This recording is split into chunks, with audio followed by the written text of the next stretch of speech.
नमस्कार। अथ आषाढ़ शुक्ला पद्मा एकादशी व्रत कथा एवं महत्तम आरंभ। धर्मराज युधिष्ठिर ने भगवान श्री कृष्ण जी को नमस्कार कर कहा, हे केशव, आषाढ़ शुक्ला एकादशी का क्या नाम है, इस व्रत का क्या विधान है और इस दिन किस देवता का पूजन किया जाता है।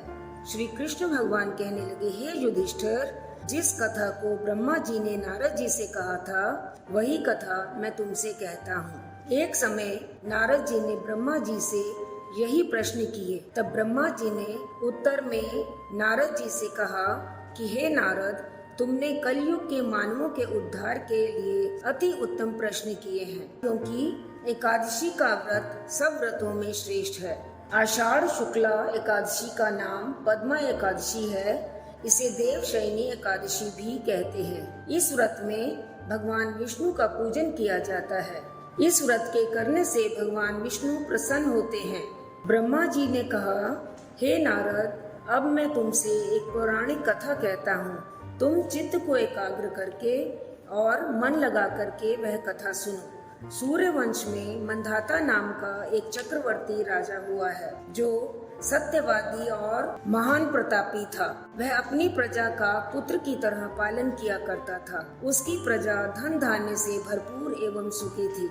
उसके राज्य में अनेकों वर्षों तक कभी भी अकाल नहीं पड़ा था।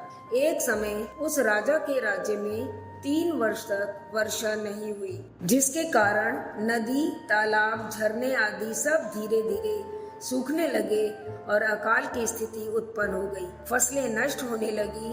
अन्न की कमी के कारण प्रजा अत्यंत दुखी हो गई। अन्न के न होने से राज्य में यज्ञ आदि भी बंद हो गए। एक दिन प्रजा के प्रतिनिधि राजा के पास जाकर कहने लगे, हे राजन, सारी प्रजा त्राही त्राही पुकार रही है, क्योंकि समस्त विश्व की खुशहाली का कारण वर्षा है और वर्षा के अभाव से अकाल पड़ गया है और अकाल से प्रजा मर रही है। इसलिए हे राजन, कोई ऐसा उपाय कीजिए जिससे प्रजा का कष्ट दूर हो।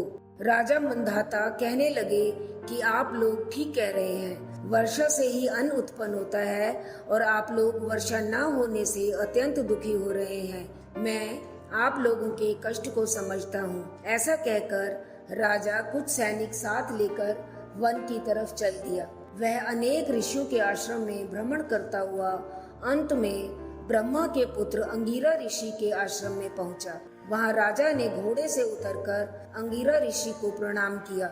मुनि ने राजा को आशीर्वाद देकर कुशल क्षेम के पश्चात उनसे आश्रम में आने का कारण पूछा। राजा ने हाथ जोड़कर विनीत भाव से कहा कि हे ऋषिवर, सब प्रकार से धर्म पालन करने पर भी मेरे राज्य में अकाल पड़ गया है। इससे प्रजा अत्यंत दुखी है। राजा के पापों के प्रभाव से ही प्रजा को कष्ट मिलता है, ऐसा शास्त्रों में कहा गया है। जब मैं धर्मानुसार अपने राज्य का संरक्षण कर रहा हूँ, अर्थात पालन पोषण कर रहा हूँ, तो मेरे राज्य में अकाल क्यों पड़ गया, इसके कारण का पता मुझको अभी तक नहीं लग सका।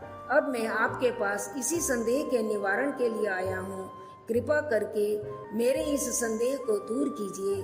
साथ ही प्रजा के कष्ट को दूर करने का भी कोई उपाय बतलाइए। इतनी बात सुनकर ऋषिवर कहने लगे, हे राजन, यह सतयुग है, सब युगों में उत्तम है। इस युग में धर्म के कठोर नियम होते हैं। इसमें 4 वर्णों को भी शामिल किया गया है, जिनके अपने अपने कार्य निर्धारित हैं। अर्थात इस युग में धर्म की उन्नति सबसे अधिक है। लोग ब्रह्म की उपासना करते हैं और केवल ब्राह्मणों को ही वेद पढ़ने, धार्मिक कार्य करने और तपस्या का अधिकार है। परंतु आपके राज्य में इस नियम की अनदेखी की गई है। इसी दोष के कारण आपके राज्य में वर्षा नहीं हो रही है।